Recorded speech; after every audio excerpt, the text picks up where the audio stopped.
Hello ഗോപിയേട്ടൻ. ആ, ഇതാണ് എന്റെ ഭാര്യ രമ. ജയദേവന്റെ ഒരു ആരാധികയും കൂടിയാണ്. ചേട്ടൻ വിചാരിച്ചു ചേട്ടനെ ഓർമ്മയുണ്ടാവില്ലെന്ന്. കൊള്ളാം. ഗോപിയേട്ടനെ മറക്കാൻ പറ്റുമോ?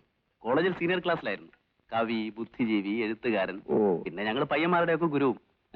എന്തായാലും തന്റെ പാട്ടിനുള്ള മഹത്വം എന്റെ കവിതയ്ക്കില്ല. അത് ഞാൻ നേരത്തെ നിർത്തിയത് എന്റെ ഭാഗ്യം. അയ്യോ, അത് വേണ്ടായിരുന്നു. നല്ലൊരു കവി നമുക്ക് നഷ്ടപ്പെടുകയാണ്. മിസ്റ്റർ ജയദേവന്റെ പാട്ടും ഞാൻ ടേപ്പിലാക്കിയിട്ടുണ്ട്. എത്ര മനോഹരം. ദുബായിൽ നടത്തിയ കച്ചേരിയുടെ കാസറ്റ് എന്റെ കൂട്ടുകാരി എനിക്ക് അയച്ചു തന്നു. എന്ത് രസമുള്ള പാട്ടുകൾ. Thank you. ആ ജയൻ, നാളെ ഊണ് ഞങ്ങളുടെ വീട്ടിലാകാം. എന്താ? വരാം. ഗോപിയേട്ടൻ വിളിച്ച വരാതിരിക്കാൻ പറ്റൂ? പിന്നെ ഭാര്യയ്ക്ക് എന്റെ പാട്ട് ഇഷ്ടമായതുകൊണ്ട് നല്ല ഊണ് കിട്ടുമെന്നുള്ള കാര്യം ഉറപ്പായി.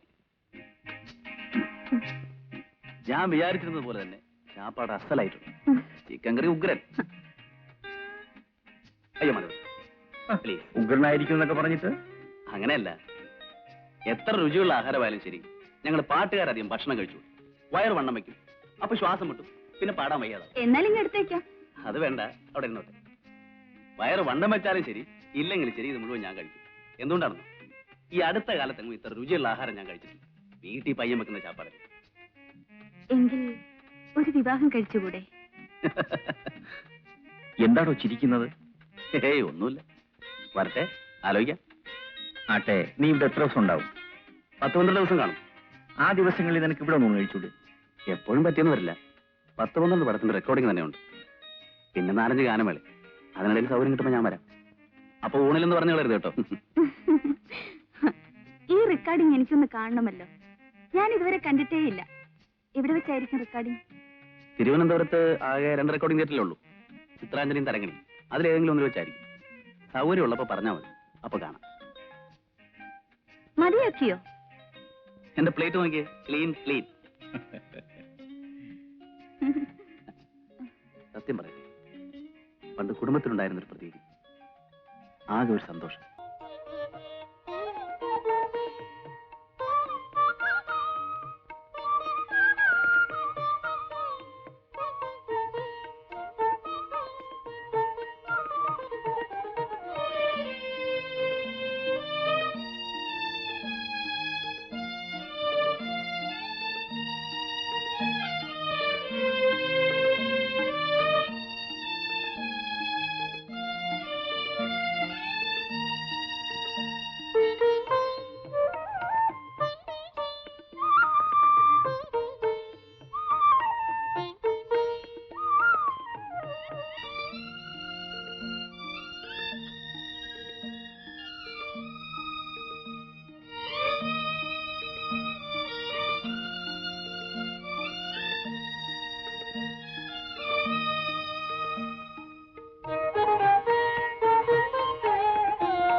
ആ ബൈ ദ ബൈ, അന്ന് റെക്കോർഡിംഗ് കാണാമെന്ന് പറഞ്ഞിരുന്നില്ലേ? ആ നാളെ തരങ്ങണിൽ റെക്കോർഡിംഗ് ഉണ്ട്.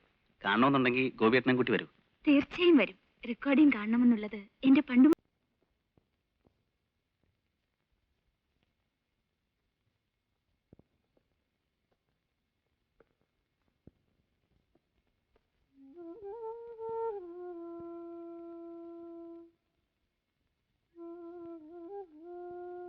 ഇനി ഞങ്ങൾ പൊയ്ക്കോട്ടെ. റെക്കോർഡിംഗ് കാണിച്ചു തന്നതിന് വളരെ നന്ദി. നന്ദി പറയാൻ എന്തിരിക്കുന്നു? സത്യത്തിൽ ഞാനാണ് നിങ്ങളോട് നന്ദി പറയേണ്ടത്. ആ ജയൻ, നാളെ നല്ലൊരു ഡാൻസ് പ്രോഗ്രാം ഉണ്ട്. ഞാൻ 3 ടിക്കറ്റ് എടുത്തിട്ടുണ്ട്. ജയൻ തീർച്ചയായും വരണം. എന്താ എപ്പോഴാണ് പരിപാടി? കൃത്യം 6 മണിക്ക്. അപ്പോ കൃത്യസമയത്തിന് ഞാൻ നിങ്ങളുടെ വീട്ടിലെത്തും. പോരെ? Very good.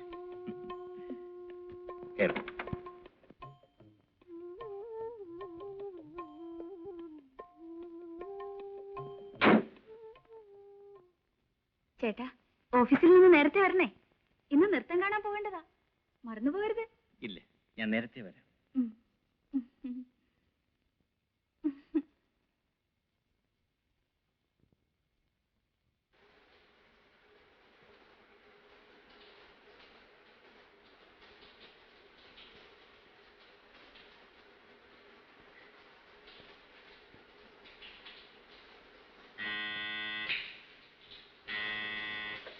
ദാ വരുന്നു ചേട്ടാ, ഞാൻ ബാത്റൂമിലാ.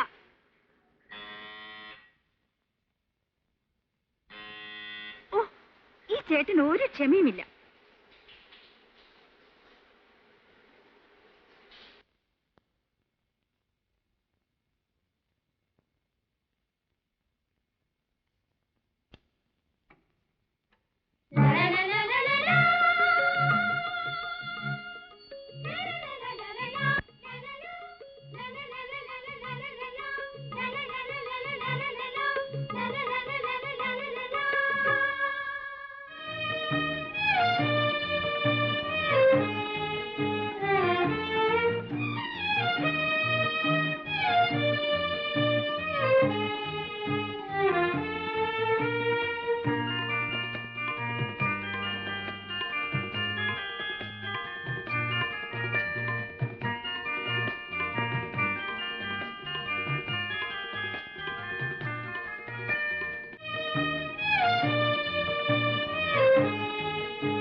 അല്ല, ജയൻ എത്തിയോ? കൃത്യസമയത്ത് തന്നെ എത്തി. ഇരിക്കൂ.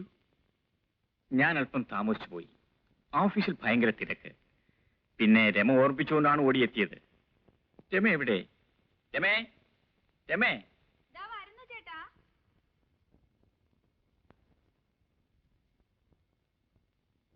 ആ, നീ ഒരുങ്ങിക്കഴിഞ്ഞോ? Very good. എന്നാ പോകാം. അപ്പൊ കാപ്പി? ജയന് കാപ്പി കൊടുത്തില്ലേ? ചേട്ടൻ വന്നിട്ടാകാമെന്ന് കരുതി. എന്നാ പോയി കൊണ്ടുവാ. ആ.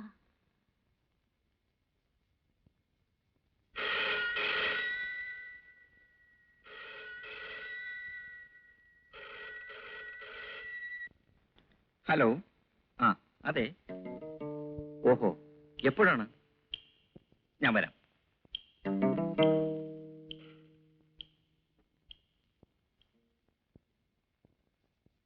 ഓഫീസിൽ നിന്നാണ്. ഇൻകം ടാക്സ് ഡിപ്പാർട്ട്മെന്റുകാർ ഫയലുകളും മറ്റും പരിശോധിക്കുകയാണ്. എനിക്ക് ഉടനെ പോകണം. ആ, ഞാനൊരു കാര്യം ചെയ്യാം. നിങ്ങൾ രണ്ടുപേരെയും ഓഡിറ്റോറിയത്തിലാക്കിയിട്ട് പോകാം. അരമണിക്കൂറിന് തിരിച്ചു വരികയും ചെയ്യാം. എന്താ? അത് വേണ്ട ചേട്ടാ, ചേട്ടനില്ലാതെ. അത് സാരമില്ല. അരമണിക്കൂറിനകത്ത് ഞാൻ തിരിച്ചു വരുമല്ലോ. ഒന്നും ആലോചിക്കാനില്ല. വരൂ.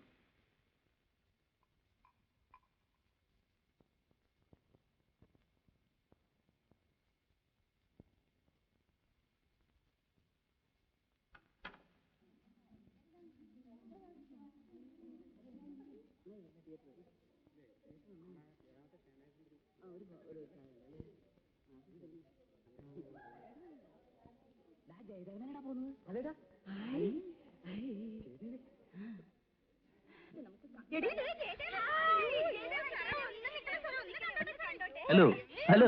ജയദേവൻ സുന്ദരനാണല്ലോ. എന്താ സിനിമയിൽ അഭിനയിക്കാത്തത്? പാട്ട് മാത്രം പോരെ, അതും കൂടെ വേണം. ഇതാണോ മിസ്റ്റർ ജയദേവന്റെ ഭാര്യ? Hello. You are lucky. Mister ജയദേവന് ഭർത്താവായി കിട്ടാൻ എത്രയോ പെൺകുട്ടികൾ ആഗ്രഹിച്ചു. ഈ ഞാനും. Congratulation.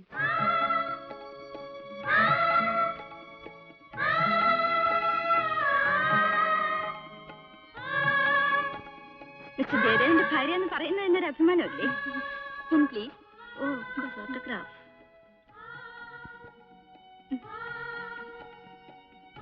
Thanks. Thank you sir.